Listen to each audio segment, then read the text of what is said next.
یہ مسئلہ بالکل صحیح نہیں بیان کیا. ایک تو 3 طلاق کا مسئلہ بھی انہوں نے غلط بیان کیا, وہ بعد میں اب وہ ان کی رائے ویسی رہی بھی نہیں ہے, اس میں لچک پیدا ہو گئی ہے. تو لوگوں نے بہت دفعہ ایسا کیا 3 طلاق کے دے کے جی ڈاکٹر ذاکر نائک کا کلپ آیا تو بیویوں کو رکھ لیا. میں نے بار بار بتایا یہ حرام ہے. 3 طلاق قرآن نے بیان کیا, حدیث نے بیان کیا, صحابہ کا اجماع ہے. 3 ہوتی ہیں, بیوی حلال نہیں ہوگی. خدا کے غضب کو مت دعوت دو. ڈاکٹر ذاکر نائک قابل احترام ہے, لیکن ابو حنیفہ سے زیادہ علم نہیں ہے ان کے پاس, امام شافعی سے زیادہ علم نہیں ہے, امام مالک سے زیادہ علم نہیں ہے, احمد بن حنبل سے زیادہ علم نہیں ہے. ڈاکٹر ذاکر نائک بخاری کے حوالے دے رہے ہیں اور احمد بن حنبل بخاری کے استاذ ہیں. سمجھ میں آ رہی ہے بات کہ نہیں آ رہی؟ امام بخاری کے استاذ ہیں احمد بن حنبل, امام شافعی احمد بن حنبل کے استاذ ہیں, امام محمد امام شافعی کے استاذ ہیں, امام ابو حنیفہ امام محمد کے استاذ ہیں, اور امام مالک بقیہ 3 اماموں کے استاذ ہیں. اور یہ تابعین تبع تابعین کے دور کے لوگ ہیں. پوری امت نے ان پہ اعتماد کیا ہے, اور اس وقت اعتماد کیا ہے جب یہ 2 نمبریاں نہیں تھیں, اس طرح کے منجن نہیں بک رہے تھے مارکیٹ میں. نیک لوگ تھے, پرہیزگار لوگ تھے, وہ خود صاحب علم تھے. اس وقت جن لوگوں پر اعتماد کیا گیا نا, تو مسائل میں وہ لوگ زیادہ قابل اعتماد ہیں.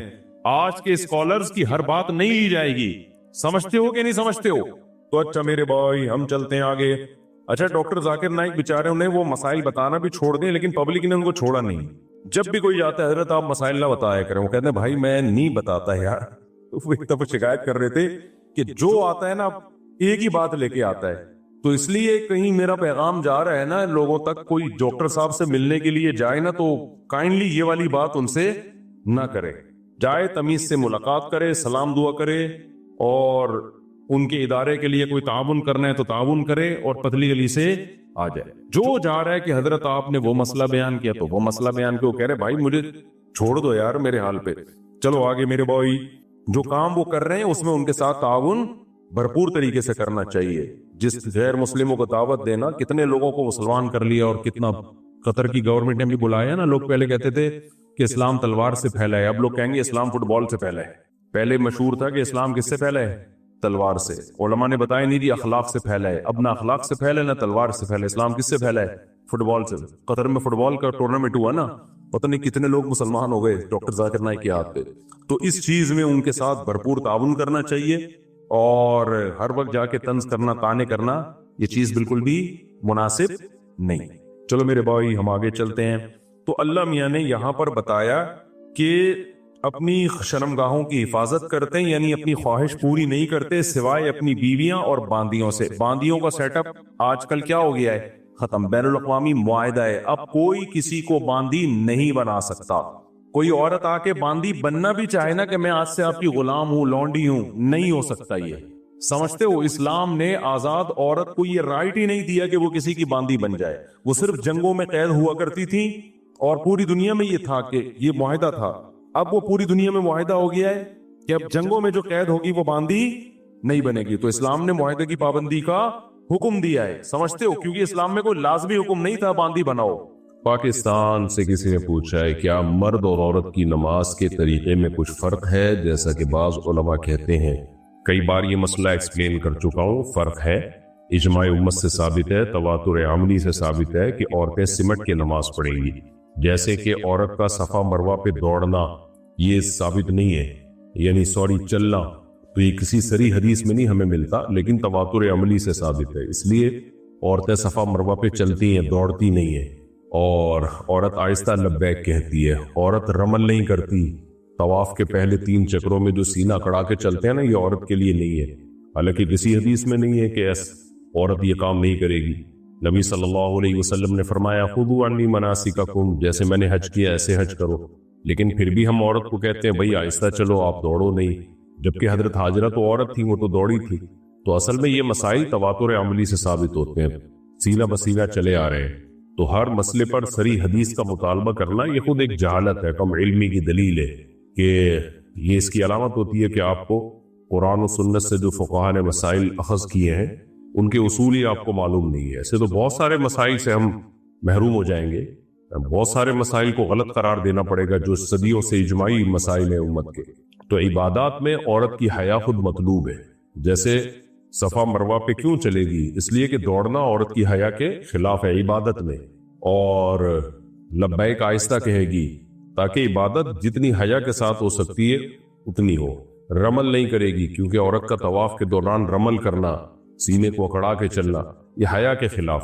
تو اسی طرح عورت کا مردوں کی طرح نماز پڑھنا یہ بالکل حیا کے خلاف ہے، تو وہ سمٹے گی عبادات میں۔ نبی صلی اللہ علیہ وسلم نے عورت کو حکم دیا، فرمایا کہ گھر کی نماز مسجد سے بہتر ہے، کیونکہ اس میں حیا زیادہ ہے، اس میں اپنے آپ کو ظاہر نہیں کرنا پڑتا اس کو۔ پھر گھر میں بھی اندر صحن سے بہتر ہے کمرے میں نماز پڑھے، آپ صلی اللہ علیہ وسلم نے فرمایا۔ تو یہ کیسے ہو سکتا ہے کہ جو اتنی زیادہ حیا کا حکم دے رہا ہے عبادت کے دوران، پھر عورت کو جسم بھی زیادہ چھپانا لازم ہے؟ یعنی مرد پہ تو وہ سب چیزیں لازم نہیں ہے، اتنا پردہ کرنا نماز کے دوران، عورت پر تو اسکارف لینا بھی لازم ہے، کلائیاں چھپانا بھی لازم ہے۔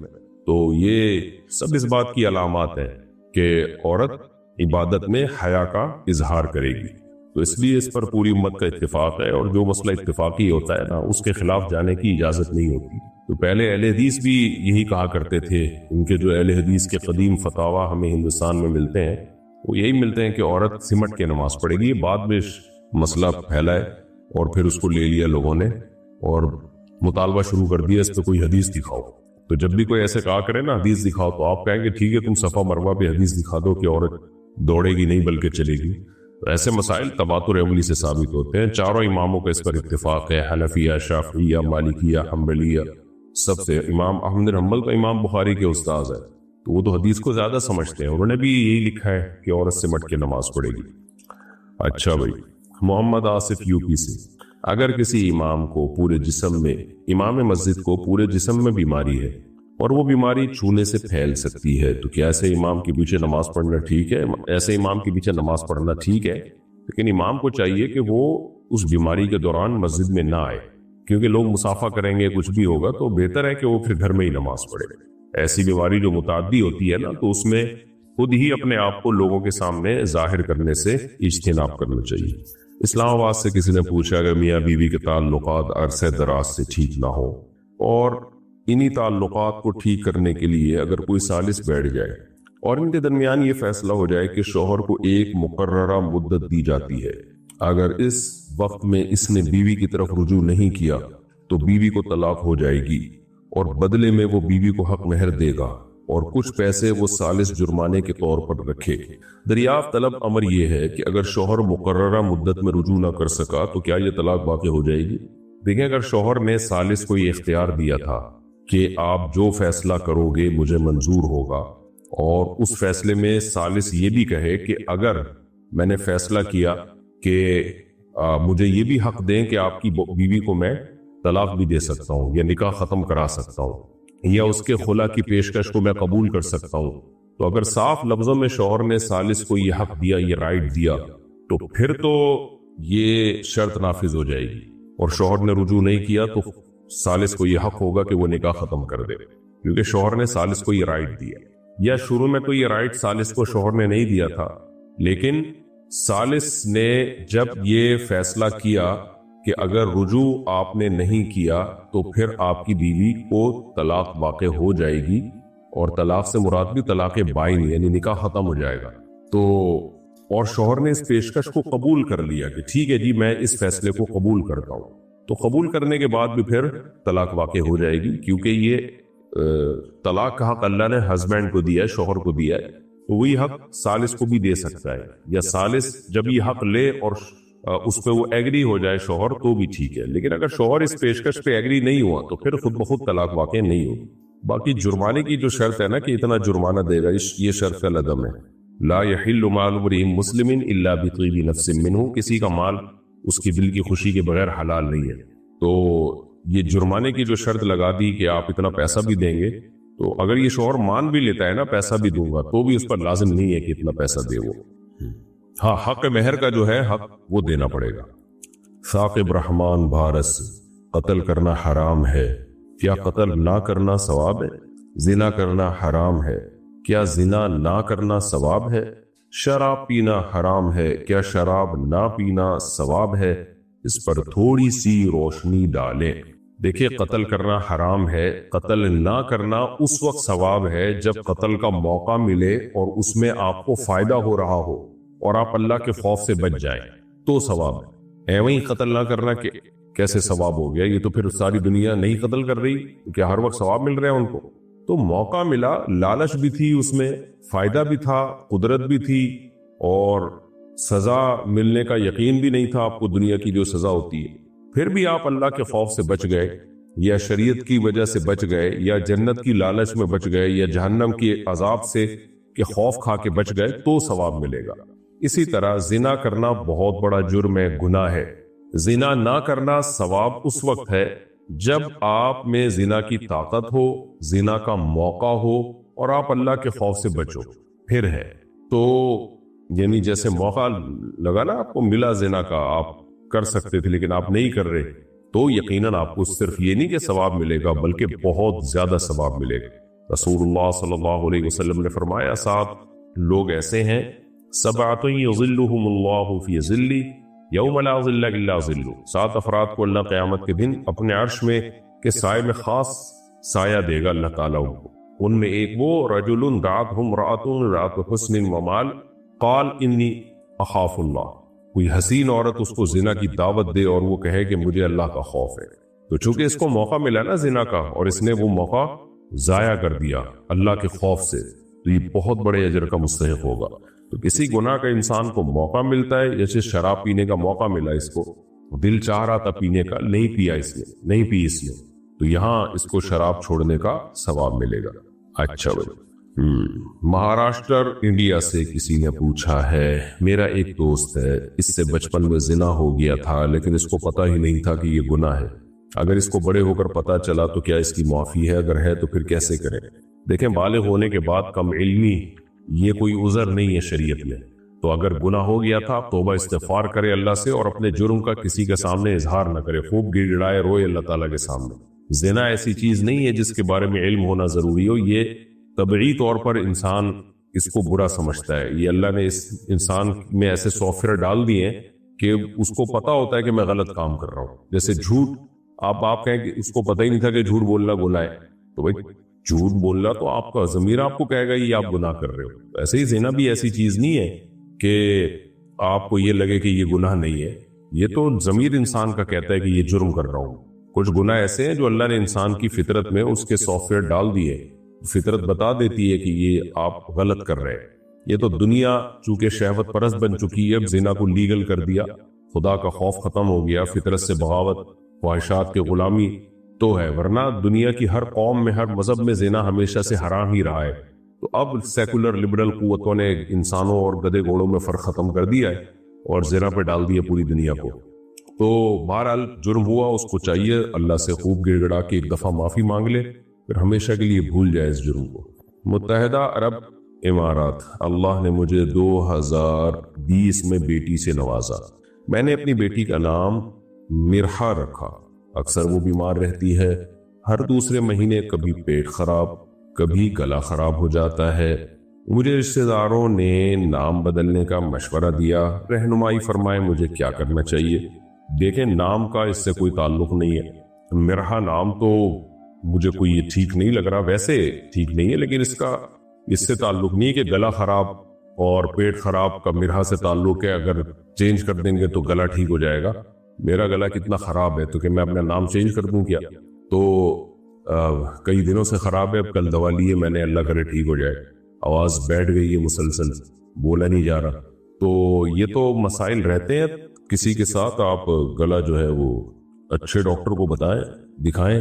توہمات کی دنیا جو ہے نا، جو اس میں ایک دفعہ پڑ گیا نا وہ برباد ہو گیا بس، یعنی وہم ہے نا آپ کو کہ شاید نام ہو، کل کوئی پاگل اٹھ کے بولے گا کہ اس کے جو آپ نے جتنے کپڑے پہناتے ہیں نا وہ سارے چینج کر دیں، یہ سارے اٹھا کے پھینک دیں، آپ دوسرے کپڑے پہنا دیں اس بچی کو۔